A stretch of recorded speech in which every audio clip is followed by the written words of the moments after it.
El Señor esté con todos ustedes. y con tu espíritu. Lectura del Santo Evangelio según San Juan. Gloria a ti, Señor. En aquel tiempo dijo Jesús a sus discípulos: Yo soy la verdadera vid y mi Padre es el labrador. A todo sarmiento que no da fruto en mí, lo arranca, y a todo el que da fruto lo poda para que dé más fruto. Ustedes ya están limpios por la palabra que les he hablado. Permanezcan en mí y yo en ustedes. Como el sarmiento no puede dar fruto por sí, si no permanece en la vid, así tampoco ustedes, si no permanecen en mí. Yo soy la vid, ustedes los sarmientos. El que permanece en mí y yo en él, ese da fruto abundante, porque sin mí no pueden hacer nada. Al que no permanece en mí, lo tiran fuera, como el sarmiento, y se seca. Luego los recogen y los echan al fuego y arden. Si permanecen en mí y mis palabras permanecen en ustedes, pidan lo que desean y se realizará. Con esto recibe gloria mi Padre, con que den fruto abundante. Así serán discípulos míos. Palabra del Señor. Gloria a ti, Señor Jesús. Tenga la bondad de sentarse.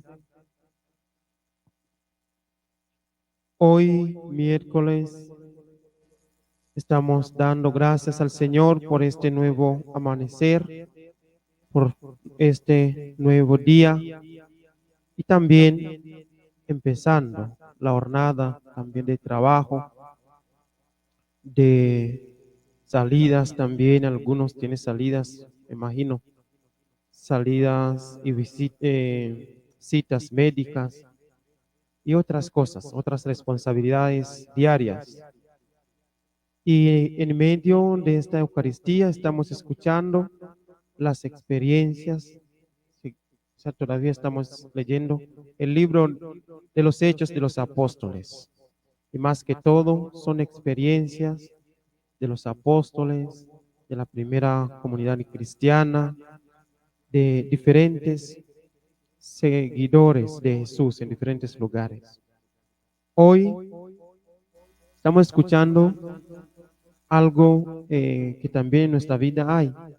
Se decidió que subieran a Jerusalén a consultar a los apóstoles y presbíteros sobre esta controversia.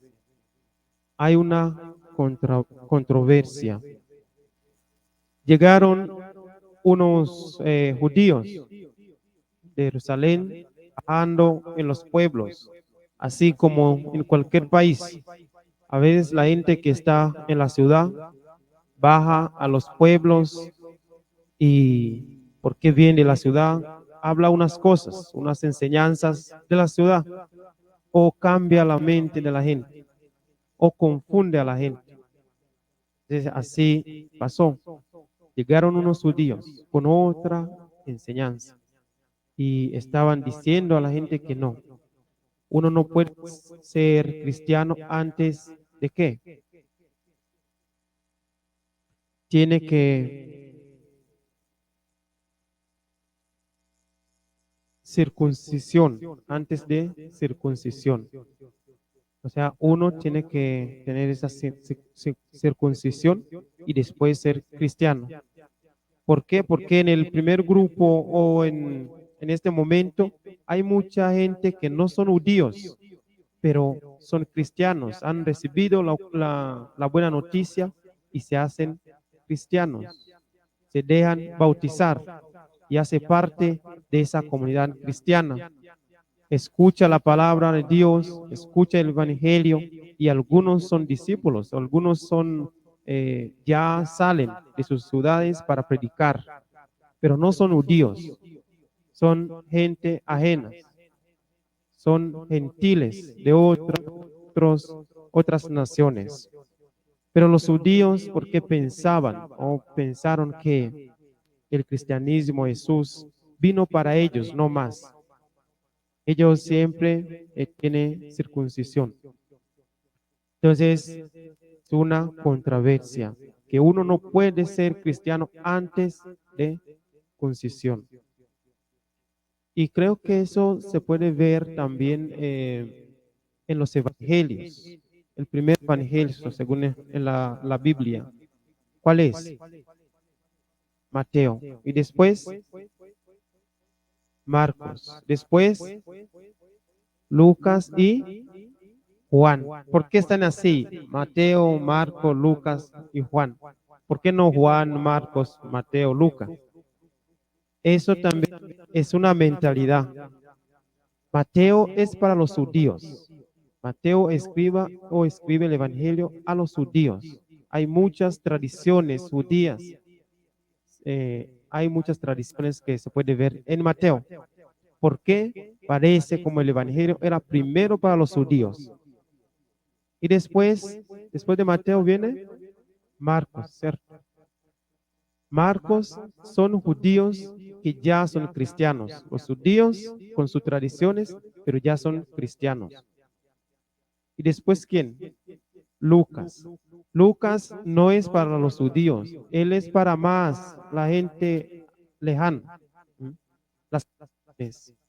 las naciones, la luz para ilumbrar a las naciones, los pueblos lejanos. Él está escribiendo para la gente lejana. Entonces, en el Evangelio, según San Lucas, uno encontrará hombres de diferentes lugares lejanos y a veces los que no tienen nada que ver con los judíos, con el judaísmo, y reciben la fe, reciben a Jesús. Es un evangelio de mucha misericordia. Es un evangelio que habla muy bien de la Santísima Virgen María. Es un evangelio también del Espíritu Santo, porque eso no tiene límite, es para todos, las naciones. La luz para ilumbrar a las naciones, hasta llegar a África, América, a Asia. Así. Y después Juan. San Juan, ya eso es otra manera de ver la realidad, la profundización. Él habla una cosa, pero profundiza. Eso no está hablando de un pueblo específico, para todos, pero más que todo hablando bien de quién es Jesús, la identidad de Jesús. Estos días estamos leyendo el Evangelio según San Juan. Y estamos escuchando muchas veces quién es Jesús, la relación entre Jesús y Dios. Son uno, es el Hijo de Dios. ¿Ha venido para qué? Está revelando el plan, el sueño de Dios Padre. Y hoy, escuchando, Jesús ya bajó y dice, está hablando de esa identidad entre Él y los seguidores, entre Él y nosotros, los cristianos, que Él es la verdadera vid. Dice, yo soy la verdadera vid y mi Padre es labrador. Pero también baja a todo sarmiento que no da fruto en mí, lo arranca. Y a todo el que da fruto, lo poda, para que dé más fruto. Esa relación entre Dios, Padre, Jesús, el Hijo y nosotros es una conexión muy buena, muy hermosa, una manera de hablar o de escribir el Evangelio según San Juan. Entonces, en la primera lectura, los discípulos, frente a esa controversia, no tiene respuesta. ¿Qué podemos decir? ¿Es verdad uno para ser cristiano tiene que pasar por esa circuncisión o no hay necesidad? Ahora sí entendemos fácilmente que no tiene nada que ver. Solamente uno tiene que recibir esa fe, recibir a Jesús, ser bautizado, es cristiano, y tener ese compromiso cristiano. No importa el color, no importa de dónde viene, no importa. Lo más importante es esa conexión con el Señor, ese compromiso cristiano, ese compromiso bautismal de seguir a Jesús, llevar su cruz y seguir a Él todos los días, no unos días, no. Pero en esa época no era fácil entender eso. Pero lo más interesante, mire, los apóstoles, Pablo y Bernabé, y algunos entre ellos subieron a Jerusalén para preguntar al Papa en esa época, podemos decir, a Pedro y a los sacerdotes presbíteros sobre esta controversia. Y cuando llegaron ahí a Jerusalén, los recibieron con mucha alegría, con mucha alegría.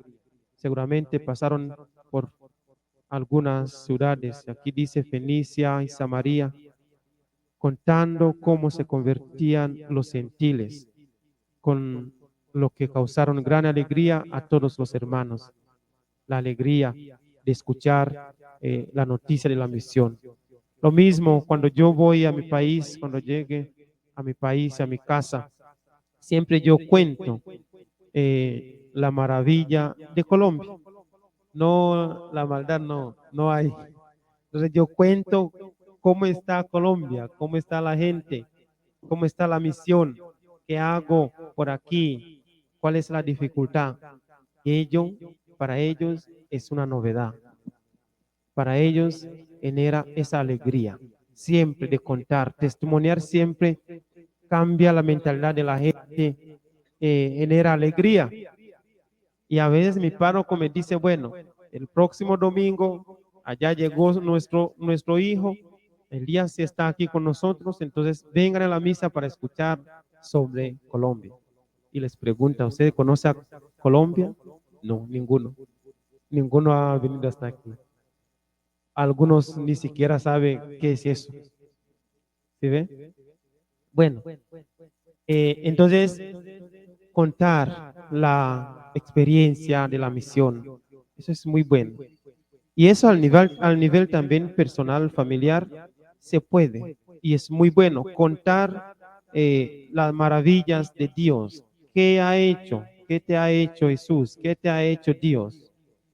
Esa capacidad de reconocer la gracia de Dios, el amor de Dios, identificar los momentos donde uno sentía o siente ese amor de Dios, ese acompañamiento, donde había un problema, pero uno ni siquiera sabe cómo salió de eso.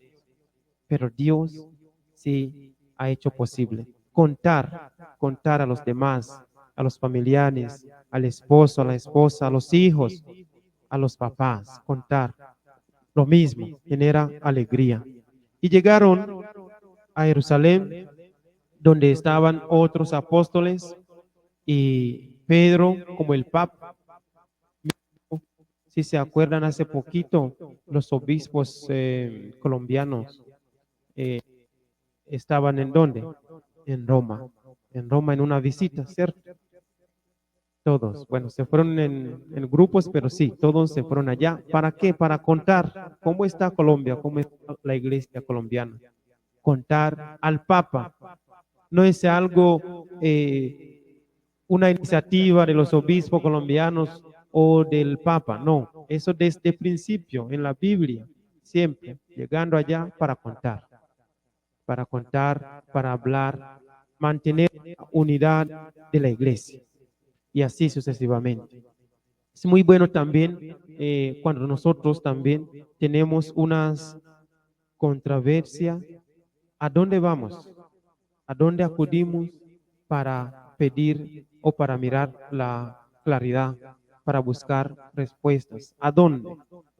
Porque desde el principio en las comunidades cristianas, la primera, la referencia es la palabra de Dios, la Sagrada Escritura. ¿Qué dice?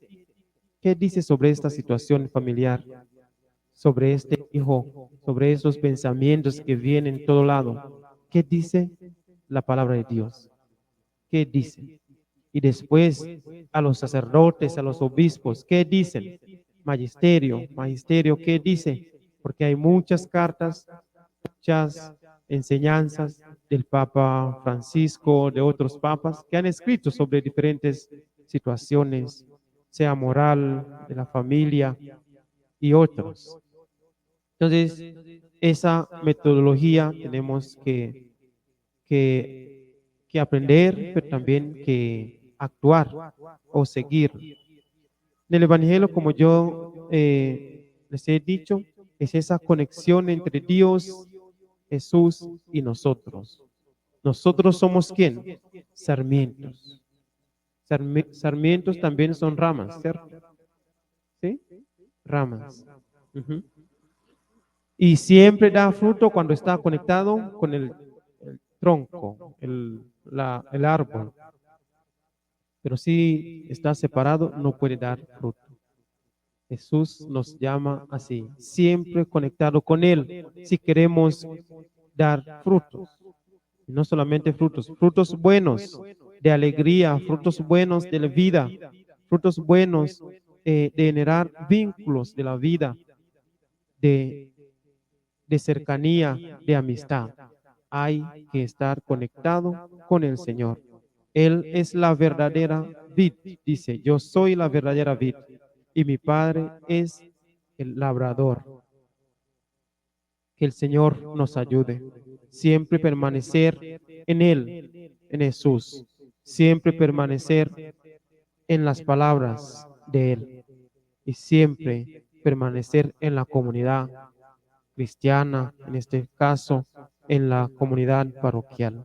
Y así podamos dar fruto, muchos frutos y buenos, muchos frutos dulces y buenos de cariño, de amistad, del perdón, de vida.